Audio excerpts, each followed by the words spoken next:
Hello everyone and welcome to the video. Today I will be taking apart and cleaning my very own personal PlayStation 5. So you'll be able to kind of see the inside of the PlayStation, all the different things that make it go.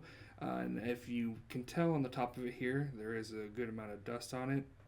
It's been a while since I cleaned it. I wanted to make sure I gave you guys a good show. And back here are all the different ports that we'll also be kind of looking at. But here's the front of the PlayStation. On each side, you can see that these are dust collectors. So they're meant to try and keep some of the dust from getting inside the PlayStation. They are very dirty as well. But the outside has a lot of dust on it, but wait till you see the inside as we get some of this cleaned out. And I really hope that you guys enjoy today's video. So let's go ahead and get to it. First part's going to be taking off this top panel to get towards the inside, and wait till you hear what it sounds like when you do that.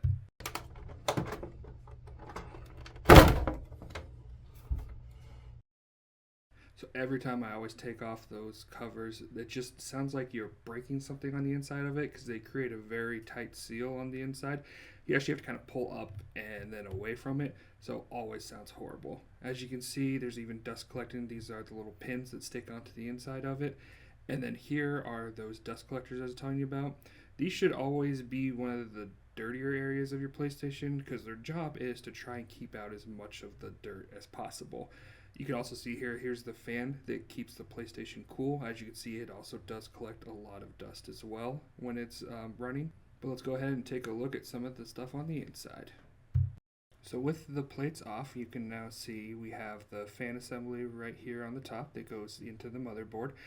Over here on the bottom is also an extra memory card for the PlayStation, which I'll go over a little bit later once we get more in. And then here are the dust collectors. So for this first part, I'm just going to take off the dust collectors. With these, I'm just going to take off one side because it's the exact same, but you want to be very careful with those because they do break pretty easily. Next, I'm going to take off the cover for the wires for the fan, and I just want you to hear how sticky this still is after all these years.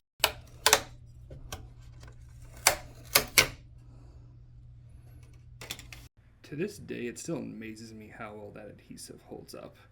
The next part here is going to take off the actual cover for the fan. Now there's 4 screws here, and all 4 of these screws are different sizes for each spot. So you want to make sure and remember where each one goes so that you don't accidentally put one into too long or too short of an area. I always like to, when I get these off, is I just take the cover straight off from the top and then just let them hang like that, so then you know exactly which screw hole they go to. This next part will be unplugging the fan from the motherboard. Now when you're doing this, you want to be very careful when you're pulling this so you don't accidentally pull the wires out of the motherboard and then you gotta break out your soldering skills again. So what I always like to do is I do use a bigger set of pliers because it just helps me to get a better grip on the port when I'm taking it off, because like I said, the most important thing is you do not want to grab that lower part that's a little darker color, because you can just rip it straight off the motherboard if you do that. So once you feel you got a good grip, just kind of rock it back and forth and it just comes out very easily. And then this other one over here is actually the power for the disk drive, so we'll go ahead and get that one unplugged as well so we can get everything taken off. Now we'll be able to go ahead and take the fan out of the housing. And as you can see, this fan does collect quite a bit of dust as it's running, so we'll give that a nice little clean a little later in the video as well. Next, we're going to take out the memory up here. So for PlayStations, they actually have what's called SSDs in them, which stands for solid state drive, basically the hard drive of the PlayStation that stores all the information. Now, mine does have an internal one of 1 terabyte, which you'd think would be enough. But unfortunately, a lot of the games today take up a lot of space. So normally when you get a PlayStation, this part isn't here. This is an additional memory card that I installed. The part that I'm taking off right here is called a heat sink. Basically what that does is when the PlayStation is running, it absorbs the heat from the second SSD I put in to help keep it cool. And so by having this installed, I actually have another terabyte in my PlayStation to help store more things. Very easy to install and take out. Next, we'll go ahead and be taking off this black plastic cover, as you can see right here. Something you might notice as well, earlier when I took out the power cord for the disk drive, if you look at the cord at the bottom, you can actually see it also plugs in on the left side. That's what actually plugs into the disk drive. So I did also unplug that off camera. Now for the plastic here, there are screws around the housing that I kind of showed you there.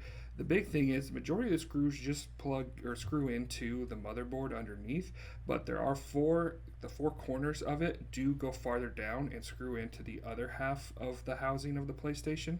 So you just want to make sure that you keep those separate so that you know, because those ones are much, much longer than just the standard ones that go into the motherboard. So you want to make sure that you either have those separate or that you kind of know which ones go into which spot so that you're not messing up any threads. This part is pretty straightforward as well. The nice thing is PlayStation does put little arrows next to all the screw holes here, if you can see, so then you know exactly where you need to put back in all the screws. And aside from those four on the outside and the other ones are all the same, there is just one other screw that's a little different. It's going to be this little silver one I'm taking out up here, and this just goes into the disk drive. But with that, that's all the screws out. Now we can go ahead and take this black plastic part off of the PlayStation. Now with all the screws off, it does come out, but it does still fit snugly around the disk drive, so you just have to kind of move it around a little bit, and then you get it off to expose the metal plating underneath. Right here is the ribbon cable that plugs the disk drive into the motherboard.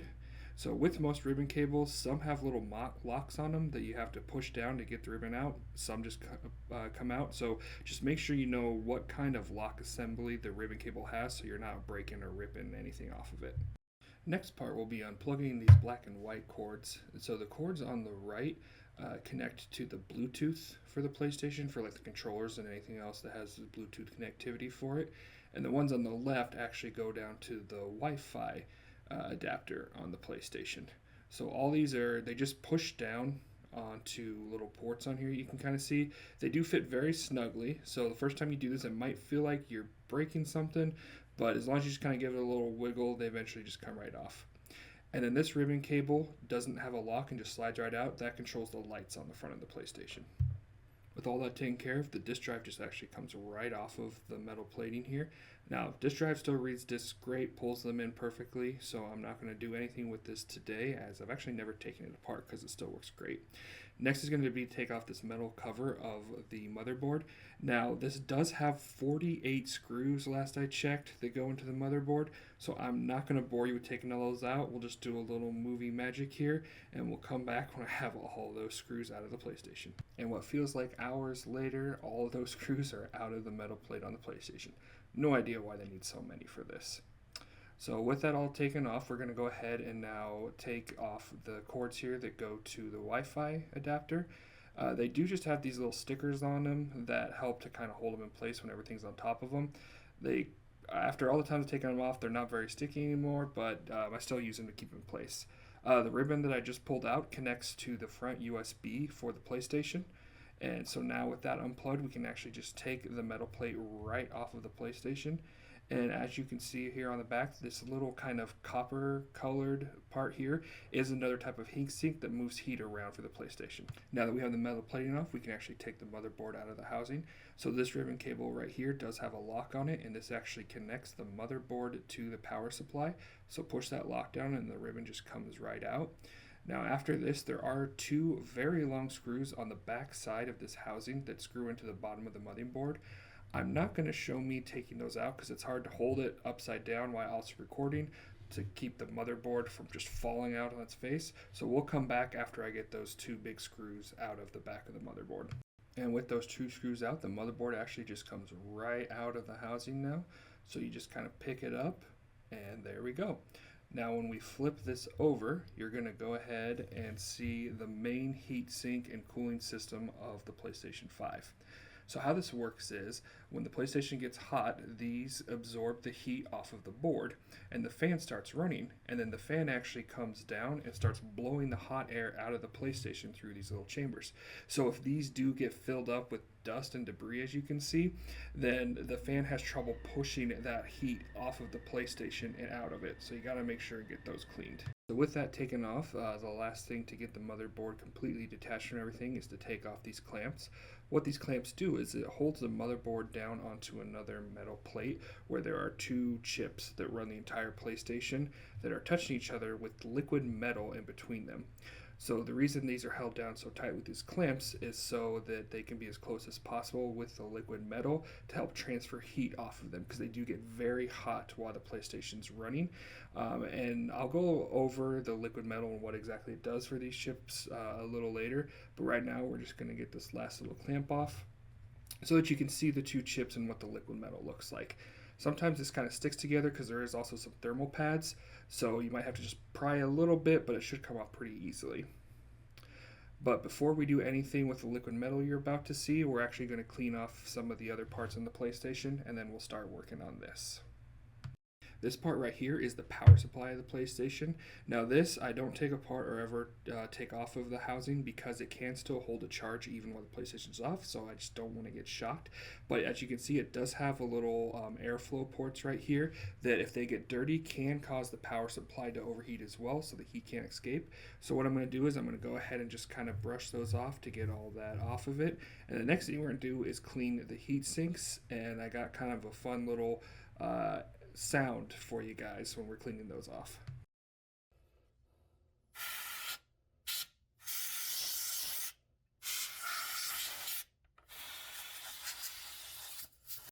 Don't know why, but I always still love the sound of spraying canned air through those ports on there. It just always sounds good. Next, I'm going to go ahead and just wipe down the front of the PlayStation. This is a kind of a gloss material, so it does scratch up very easily. I just always like to get the dust and fingerprints, anything like that off of it, just so it looks a little better. Then next, I'll go ahead and I'll just wipe down the two covers on each side, getting all the dust off of the little connectors in here. And then I'll wipe down the outsides too. And then I'll also just take a toothbrush to it if I need to, if there's any like dirt or stuff on it that's stuck on. Next is going to be spraying all the dust off of the fan. So I get some canned air and spray it off. And again, because I'm still a little kid at heart, I'm going to go ahead and let the sound just go on its own because I was having fun with it.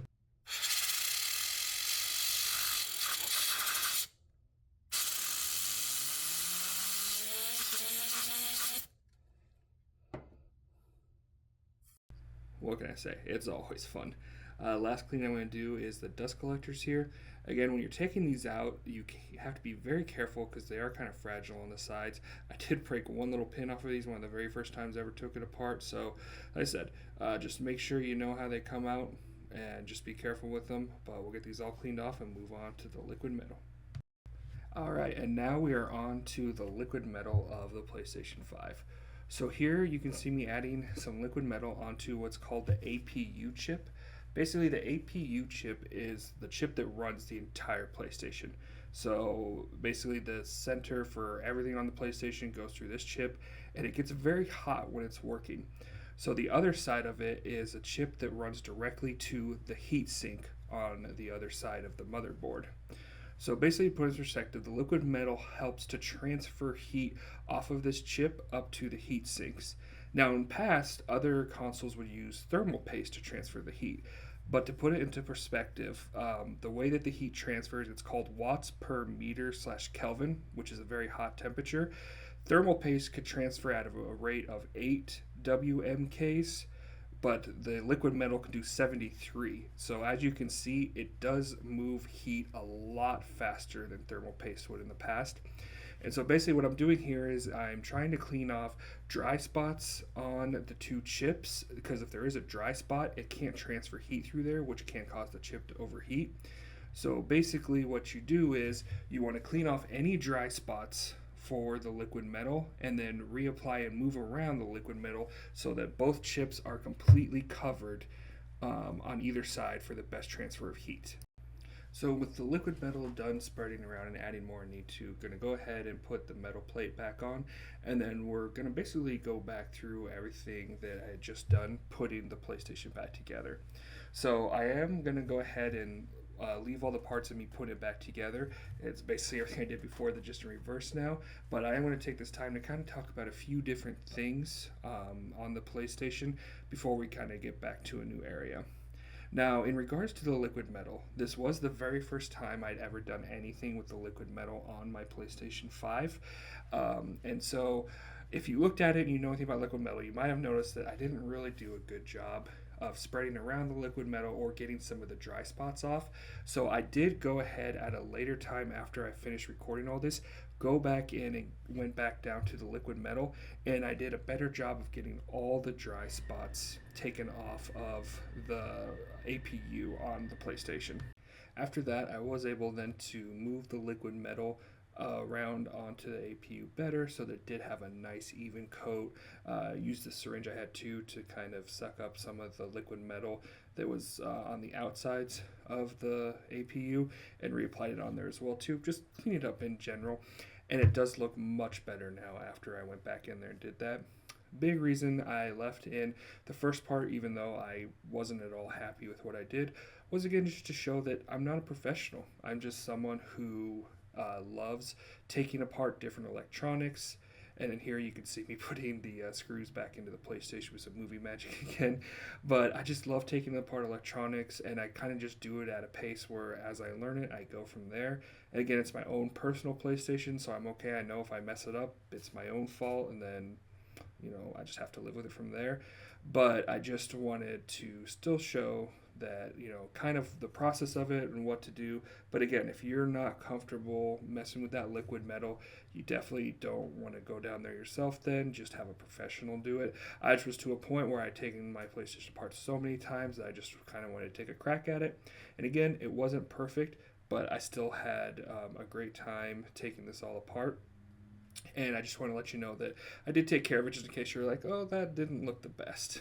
But as you can see now, we're kind of getting to the part where we're almost have it all back together, reattaching the ribbon cables of the disk drive and putting in the ribbon cable of the front lights and getting all those cords plugged back in as well, so that the Wi-Fi and the Bluetooth all will work on it. Once we got all that back on, we'll go ahead and get the black plastic put on here, and then we can start putting back in all of those screws to reattach it to the housing. With the black housing back on, you can now go ahead and start putting the screws back in.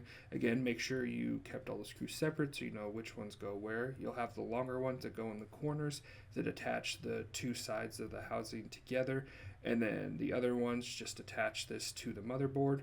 And then you'll have that smaller silver one that goes over in the corner by the disk drive that kind of holds the disk drive down with the plastic on there.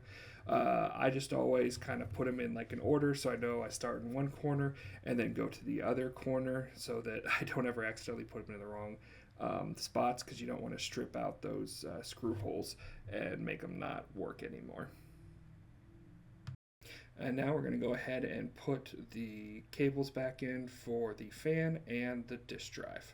I'm going to pause right here because if you remember earlier in the video, I had a foreshadowing on this part of it. Let's just say when I went back into the PlayStation to redo the liquid metal, I did in fact slip with the pliers. It ended up pulling one of the cords out of the fan cable. This next shot you'll see where I actually had to go in then and resolder that cable back into the port. You can see it right there on the corner a little bit. And then I did go ahead and put that back in after resoldering it. But let's just say I kind of freaked out there for a while. And so that's why you have to be so careful, because again, like I said before, if you do pull out those cords, you're going to have to learn how to resolder. I did eventually buy a new cord though and replace it a while later. And then this is me putting the fan in earlier before I tore out the cable when I took it apart later. But again, so this will just kind of be me putting stuff back in that you saw me take out earlier. So I do want to kind of take this time again just to say sorry that there's been such a big gap between the first video I posted and then posting this one. I actually did record this video not too long after my first one, but while I was editing this video, I did kind of hit I guess you could call it a video editing block, where I just kind of struggled editing parts of it because I just felt like it wasn't as good as I wanted it to be. But then, just over the time, luckily just got reminded by my family that it's not about putting out the most amazing thing in the beginning. It's just about putting out material that you want to have out there. And ultimately, I just wanted to get this out there to show everybody what it looks like to take apart the PlayStation and, just what goes into it. And so Once I finally got to the editing, again, it started to go smoother and a little quicker for me. So I am hoping that my next project that I want to do, that I will get that out a lot quicker to you guys, and it won't take months for you to see the next video. But so again, thanks to my family who just kind of kept pushing and asking me about it, especially to my daughters, Violet and Lydia, who would ask me about it on a regular basis of how my video was going.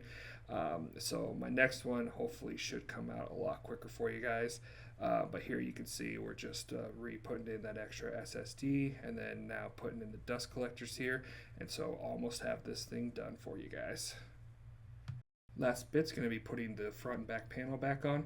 You can see on here too, it's easy to tell which goes where because one side does have the disk drive slot and the other side has a PlayStation logo. So you just match them up and put them on. All you do is just set it down, push it forward, and they lock back in, and then you're all done. So with all that, here is the PlayStation after. Wasn't super dirty before, so not much to see, but just want to show you what it looks like after the hard work. Thank you again to everybody who came in to watch this video. If you haven't already subscribed, I would definitely love if you push that subscribe and that like button for me. And I'm going to go ahead and try and get the next video out quicker than this one, so it's not months in between. But I hope you all enjoyed this video as much as I did making it, and have a wonderful day.